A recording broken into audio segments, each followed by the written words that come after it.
छत्तीसगढ़ के 14 पत्रकारों और 5 जनसंपर्क अधिकारियों का एक दल 29 जनवरी से 4 फरवरी तक दक्षिण भारत के 3 राज्यों तमिलनाडु, कर्नाटक और आंध्र प्रदेश के भ्रमण पर रहा।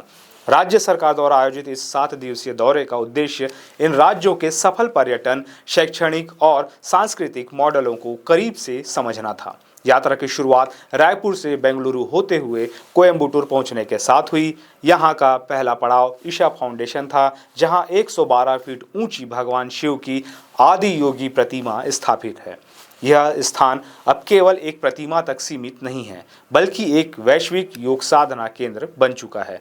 यहाँ की व्यवस्थाओं में सबसे अनूठी पहल थी अपडेटेड बैलगाड़ी। टायर ट्यूब और बेरिंग से लेस इन बैलगाड़ियों का उपयोग पार्किंग से मुख्य प्रतिमा तक पर्यटकों को लाने ले जाने के लिए किया जा रहा था।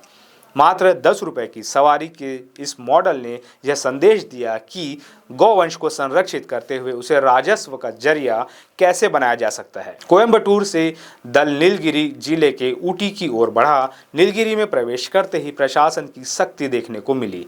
वन विभाग के अधिकारियों ने बस में मौजूद प्लास्टिक की सभी छोटी बोतलें जब्त कर ली। यह कड़ा अनुशासन जिले को प्लास्टिक मुक्त रखने की प्रतिबद्धता को दर्शाता है। होटलों में भी प्लास्टिक के बजाय कांच की बोतलों और फिल्टर पानी की व्यवस्था थी।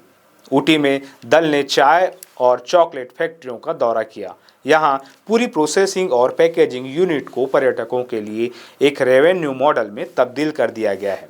टिकट लेकर पर्यटक प्रक्रिया को देखते हैं और आउटलेट से ताज़ा उत्पाद खरीदते हैं। इस अनुभव के दौरान छत्तीसगढ़ के जशपुर अंचल के चाय बागानों की संभावनाओं पर चर्चा हुई।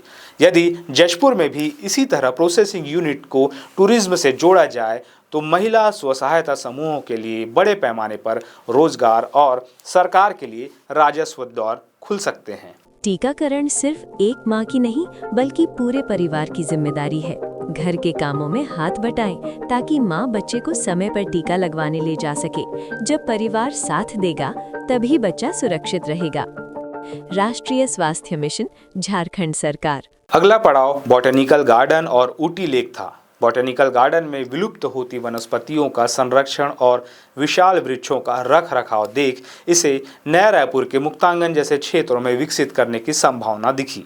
वहीं ऊटी लेक का अनुभव चौंकाने वाला था। यह शहर के वेस्ट वाटर को 2 पहाड़ों के बीच रोककर बनाया गया एक कृत्रिम स्रोत है, जिसे सरकार ने आय का जरिया बना दिया है। रायपुर के बूढ़ा तालाब के लिए यह एक बेहतर प्रबंधन का उदाहरण हो सकता है।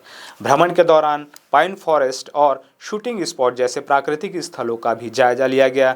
दिलचस्प बात यह है कि जहां छत्तीसगढ़ के तीरथगढ़ और चित्रकूट जैसे विशाल जलप्रपातों की तुलना में तमिलनाडु के पैकरा फॉल्स काफ़ी छोटे नजर आए, वहीं वहां के प्रबंधन ने मामूली पहाड़ियों को भी टिकट व्यवस्था के जरिए बड़े पर्यटन केंद्रों में बदल दिया है। मैसूर में वृंदावन गार्डन का म्यूजिकल फाउंटेन और मैसूर पैलेस की वास्तुकला ने दल को प्रभावित किया। यहाँ चामुंडेश्वरी मंदिर में दर्शन टिकट व्यवस्था 50 रुपये से लेकर 200 रुपये तक ने यह विचार दिया कि डोंगरगढ़ की माँ बमलेश्वरी, रतनपुर की महामाया देवी और दंतेवाड़ा की माँ दंतेश्वरी जैसे शक्ति पीठों में बेहतर व्यवस्थाओं के साथ पर्यटन राजस्व को बढ़ाया जा सकता है। यात्रा के अंतिम चरणों में दल ने आंध्र प्रदेश के तिरुपति बालाजी के दर्शन किए और बेंगलुरु में कर्नाटक विधानसभा की भव्यता का अवलोकन किया। मुख्यमंत्री विष्णुदेव साय की इस पहल और जनसंपर्क विभाग के अधिकारियों, विशेषकर संजय तिवारी, बालमुकुंद तंबोली और उनकी टीम के समन्वय से यह दौरा सफल रहा। यह यात्रा न केवल सूचनात्मक रही बल्कि छत्तीसगढ़ के पर्यटन को नई दिशा देने के लिए कई व्यवहारिक सुझाव भी दे गई।